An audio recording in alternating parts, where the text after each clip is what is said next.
Hello mga sangkay, mga kalingap. Welcome back to my channel. Kumusta? Kumusta kayong lahat? So for today's video, gagawa ko ng reaction video. Ito'y patungkol doon sa live kahapon ni Kalingap Rob, no? Na nakita natin si Kalingap Rob kahapon, naging matapang. Sa tagal ko dito sa loob ng Kalingap, no? First time ko mapanood at marinig si Kalingap Rob na nagsalita ng ganun katapang, no? And isa dito sa hinangaan ko sa kanya, yung kanyang pagsagot, no? Pagkundina sa isang ex-Kalingap Angel, no? Na nakisawsaw dito sa issue. Pero bago ang lahat, no? Shoutout muna kay Kuya Val, kay Ted na, kay Kalingap Rob. Kay Tita Mina Jaramillo, ang tita kong Viots, Kamanay Tere ng San Diego, California. At sa inyong lahat na patuloy na sumusuporta at nagmamahal kay Sangkay, mega love shoutout. So dako tayo dito sa ating pag-uusapan. Bago ang lahat, no? Itong reaction video ko na ito'y hindi pagkundina sa isang tao, kundi ito'y pagbigay lamang ng isang points of view, pananaw, or kuro-kuro. Patungkol dito sa reaction video na aking gagawin, no? Dako tayo dito. Meron akong video clips. Ipanunod sa inyo. Galing ito dun sa live ni Kalingap Rob. Then after natin na mapanood, magbibigay ako ng opinion or kuro-kuro patungkol dito. Tara mga sangkay, mga Kalingap, panoorin natin. About naman sa post ni Erica, ako, kung ako sa'yo Erica, huwag ka nang makisawsaw dito. Kasi alam din naman ng lahat kung bakit ka umalis. Dahil isa ka rin sa mga nawakwak. Ano? May isang malaking big, malaki na big pa. May isang sponsor na malaki rin ang nagwakwak sa'yo. No? Huwag mong sabihin na kaya ka umalis dahil may nakita kang something o ano man. Nawakwak ka. Yun lang yun, ganun lang kadali. Ano? May malaking sponsor sa'yo na pinaalis ka sa Kalingap kasi mayaman yung sponsor na yun. Huwag ka nang makisali dito. Yun lang masasabi ko. No, huwag ka nang makisawsaw. Isa ka rin sa nawakwak. Kunti lang naman kayong nawakwak eh. Tapos sabihin mo, ang dami nyo nakita na kung ano-ano sa Kalingap, kung ano-anong ang sinasabi nyo. Kunti lang naman kayo nawakwak. Bihira naman. So yung mga sangkay, mga Kalingap, pati napanood no yung video clips na aking kinuha mula doon sa live ni Kalingap Rob kahapon, no?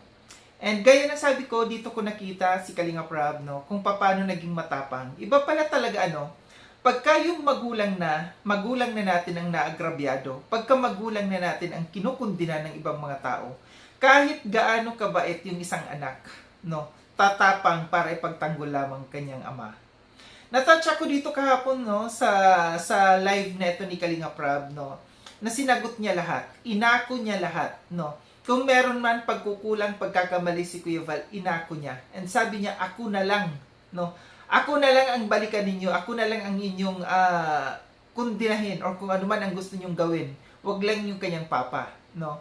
And isa pa sa hinangaan ko dito, yung paghingi ng kanyang tawad, no. Nakikita lamang dito na isang taong marunong magpakumbaba, no. Marunong tumanggap ng pagkakamali kung meron man mga pagkakamaling nagawa ang kanyang ama, no.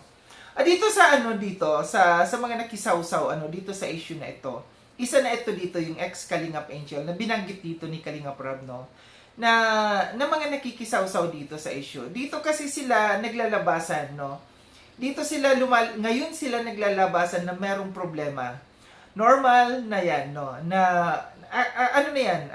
Kumbaga matatanggap na natin na talagang merong papasok at merong mga magsasalita. Kung ito lang yung masasabi ko dito, kung tayo naman, no, ay meron din naman pagkakamali, wag na tayong magsalita, manahimik na lang tayo kasi mas lalo lamang nabubuksan kung ano man ang mga nangyari, no, sa inyo dito sa loob ng Kalingap at kung bakit kayo umalis dito sa loob ng Kalingap. No, kasi yan na, pinatunayan na ni Kalingap Rob na kaya umalis, no, yung ex Kalingap Angel na ito dahil nga nawakwak siya, no. Nawakwak ng isang sponsor. And alam naman natin, no, na kaya lang naman talaga yung mga beneficiaries ng Kalingap umaalis dito sa loob ng Kalingap kasi nawawakwak sila. Na may mga taong kumukuha sa kanila, mga mayayaman na tao, no, na sila yung wawakwak dito sa loob ng Kalingap. Sa ito lang ang masasabi ko, no. In general, hindi lamang dito sa beneficiary na ito na ex-Kalingap Angel, kundi in general sa lahat, no, na tumanaw tayo, no, ng respeto. Wag na yung utang na loob. Lagi kong sinasabi, wala na yung utang na loob, kundi yung respeto na lang sa naitulong ng Kalingap sa atin.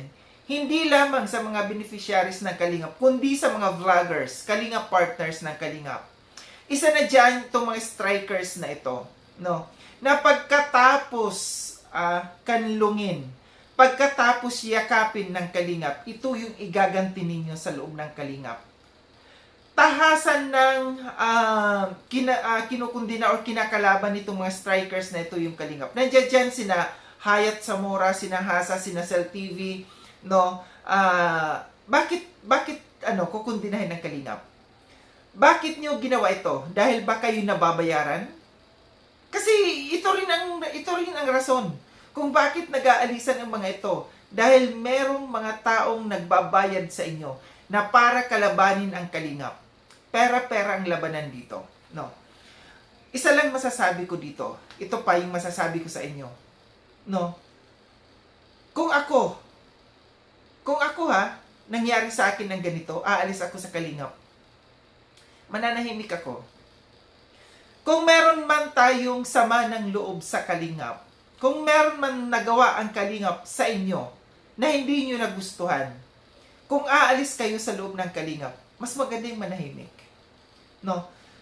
Sasaludo ako sa mga taong ganyan, no, na umalis sa Kalingap na tahimik. Isa na si Nets in Vlog, no. Umalis dito sa Kalingap na wala tayong narinig na kahit anong salita laban sa Kalingap. Kasi ito yung mga tao na marunong rumispeto sa mga taong tumanggap sa kanya. Minsan, no. Yung Kalingap na nakatulong sa kanya. Kanina nag-uusap kami ni Nets in Vlogs, no. Sabi niya, alam mo saan kayo naiiyak ako? Naiiyak ako, gusto kong ipaglaban si Kuya Val. Kaso nga lang, hindi niya magawa kasi baka humagulgol siya ng iyak. Sabi niya, umalis ako sa Kalingap na merong punong-puno ng respeto kay Kuya Val sa loob ng Kalingap, sa mga founders ng Kalingap.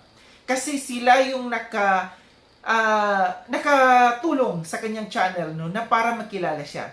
Pero yung iba dyan, no, na mga kumukundina sa Kalingap, na kinupkop ng Kalingap, no, na tinulungan ng Kalingap, saan kayo humuhugot, no, ng lakas ng loob na para kundinahin ang Kalingap.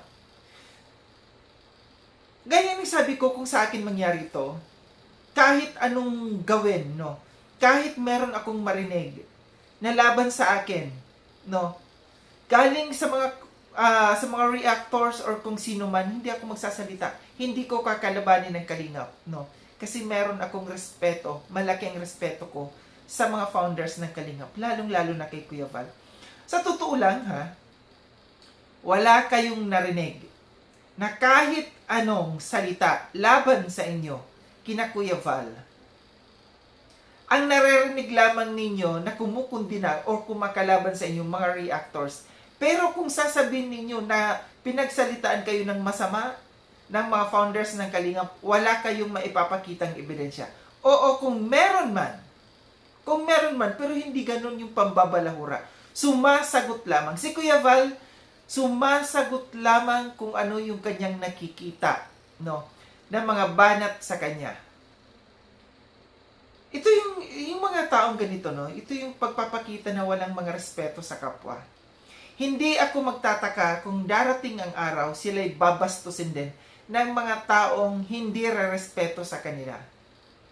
Nakakalungkot, no, na sa nangyari sa Kalingap, no, itong mga kumakalaban sa Kalingap, no, mas lalo nilang dinudurog ang Kalingap. Pero ito lang masasabi ko sa inyo, hindi nyo kayang durugin ang Kalingap. Dahil yung nagawa ng Kalingap, no, sa mga tao na kanilang mga tinulungan, na mga pinabahayan ng Kalingap, hindi ninyo kayang pantayan. Hindi ninyo kayang pantayan yung mga naitulong ng Kalingap. Kahit ano pang sabihin ninyo laban sa Kalingap, ganito lang yan. Katiting lang yan. Kung may pagkakamali man ang Kalingap, katiting lang yan. No? dito natin nakikita yung mga ano, no, na pagka yung isang tao may ginawang mabuti, may mabuting ginawa yung isang tao, pag may nagawang mali, kaunting mali, buburahin yan ng mga taong walang, yung mga makikitid ang utak. Mga makikitid ang utak na hindi marunong umintindi, hindi marunong umunawa, no, na mga tao lamang tayo na nagkakamali. Pero itong mga taong kumukundina na ito, hindi natin masasabi na tao lamang sila nagkakamali. Hindi. Sadyang ginagawa nila yan para makasira sa kapwa nila. Kahit alam nila na nakatulong na sa kanila, hindi nila iisipin yan. Kasi gusto talaga nila kalabanin ang kalingap. Gusto nila durugin ang kalingap. Di bali nang may naitulong sa kanila ang kalingap, bawaliwala sa kanila yan. Kasi nandito puot, galit at hinanakit ang nasa puso nila. Sa